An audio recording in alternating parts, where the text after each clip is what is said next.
Dan yang bikin kita semua tercengang di tahun 2020 dia jadi artis termuda yang menyapu 4 kategori utama dalam satu malam. Itu langka banget loh untuk seorang musisi. Banyak musisi senior yang butuh puluhan tahun untuk dapat pencapaian seperti itu. Albumnya When We All Fall Asleep, Where Do We Go? Ini nggak cuma laris tapi juga memecahkan banyak rekor streaming. Lagu Bad Guy ini sempat menduduki posisi nomor satu di Billboard Hot 100 dan mematahkan dominasi lagu-lagu lain yang sudah lama bertahan. Itu jadi momen yang penting karena membuktikan musik alternatif dengan gaya yang unik bisa jadi arus utama. Secara streaming, Billie ini masuk ke salah satu artis perempuan dengan jumlah pendengar bulanan tertinggi di Spotify selama beberapa tahun terakhir. Video klipnya di YouTube rata-rata tembus ratusan juta views, bahkan miliaran untuk beberapa lagu. Itu adalah angka yang gak semua musisi bisa capai loh. Ya kan, listeners. Dan menariknya lagi, semua prestasi ini dia raih tanpa harus mengubah prinsip dasarnya. Di tengah tekanan industri yang sering menuntut seseorang untuk punya image tertentu, Billie tetap berdiri dengan caranya sendiri. Dan itulah yang mungkin yang bikin dia ngerasa achievement dia tuh makin strong karena dia nggak perlu nurut sama apa kata orang lain. Begitu. Kalau penghargaan juga nggak usah dijelasin lagi, banyak banget tuh listeners. Dia juga aktif menyuarakan isu lingkungan, ya kan. Tour dunianya itu pernah dibuat dengan konsep yang lebih ramah lingkungan. Dia tuh menggunakan konsep mengurangi plastik sekali pakai. Jadi ngajak fansnya untuk bawa botol minum sendiri. Karena dia sadar dengan platform dia sebesar itu, suaranya dia tuh punya dampak yang nyata.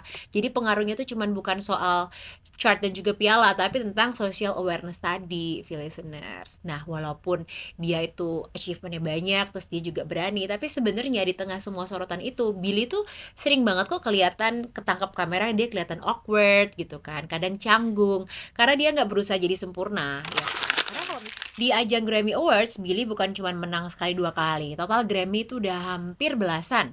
Dan yang bikin kita semua tercengang di tahun 2020 dia jadi artis termuda yang menyapu 4 kategori utama dalam satu malam. Itu langka banget loh untuk seorang musisi.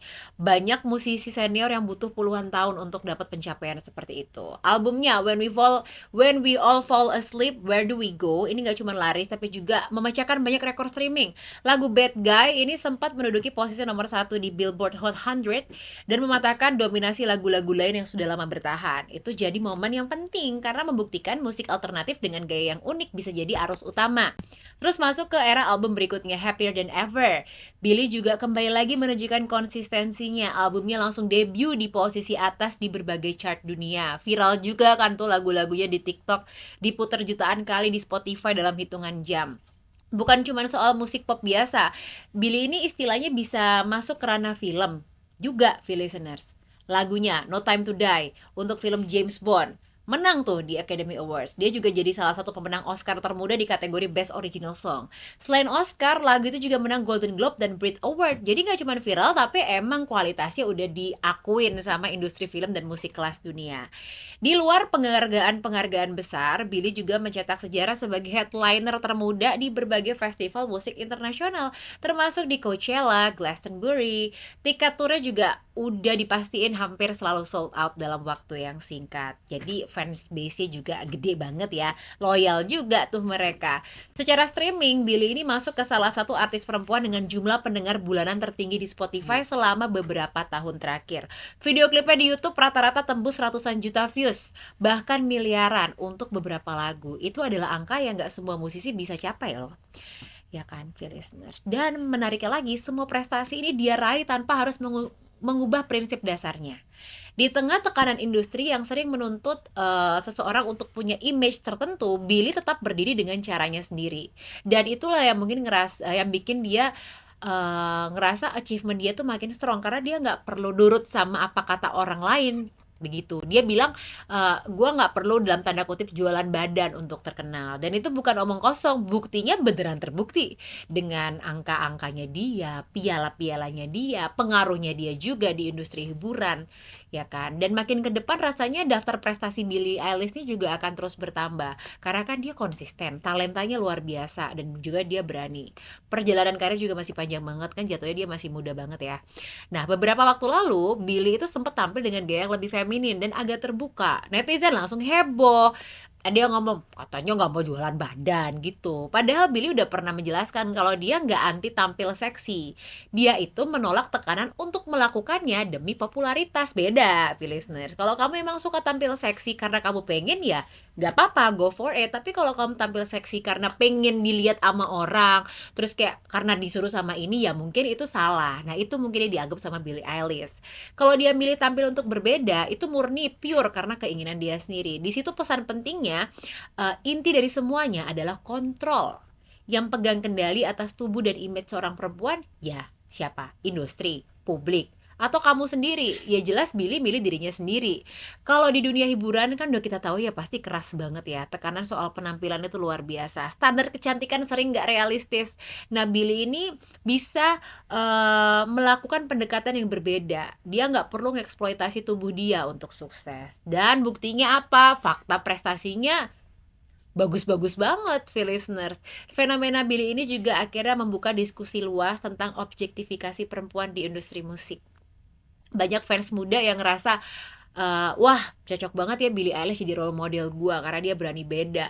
Tapi di saat yang sama dia juga berdiri di jajaran musisi papan atas dunia. Jadi nggak kaleng-kaleng juga, listeners. Kalau ada yang masih ngeremehin, mungkin dia perlu googling lagi berapa banyak pencapaiannya si Billie Eilish ya.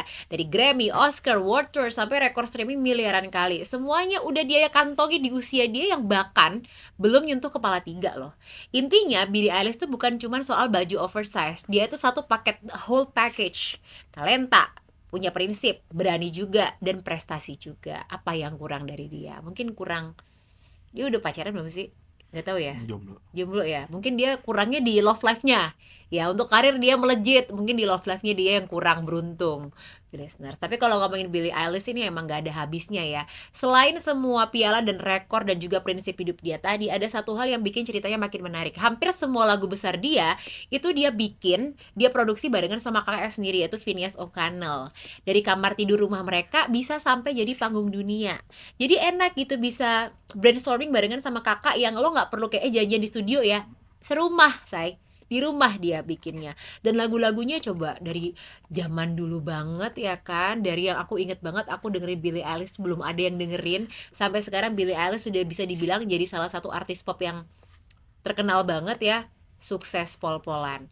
Kalau penghargaan juga nggak usah dijelasin lagi, banyak banget tuh listeners. Dia juga aktif menyuarakan isu lingkungan, ya kan. Tour dunianya tuh pernah dibuat dengan konsep yang lebih ramah lingkungan. Dia tuh menggunakan konsep mengurangi plastik sekali pakai. Jadi ngajak fansnya untuk bawa botol minum sendiri. Karena dia sadar dengan platform dia sebesar itu, suaranya dia tuh punya dampak yang nyata. Jadi pengaruhnya tuh cuman bukan soal chart dan juga piala, tapi tentang social awareness tadi, listeners. Nah, walaupun dia itu achievementnya banyak, terus dia juga berani, tapi sebenarnya di tengah semua sorotan itu, Billy tuh sering banget kok kelihatan ketangkap kamera, dia kelihatan awkward gitu kan, kadang canggung, karena dia nggak berusaha jadi sempurna, ya kan. Karena kalau misalnya dia sempurna, kayaknya agak susah untuk nge-reach out dia, tapi karena dia ngerasa dia tidak sempurna, mungkin itu yang bikin kita makin cinta ya sama Billie Eilish ya. Dan dia ngebuktiin tuh kalau misalnya kalian sukses besar itu nggak harus datang dengan mengikuti formula lama industri. Kamu bisa tuh datang dengan something yang different, something yang berbeda, image yang beda, sikap yang beda. Kalau misalnya kamu memang punya talenta, udah pasti dijamin bakalan sukses.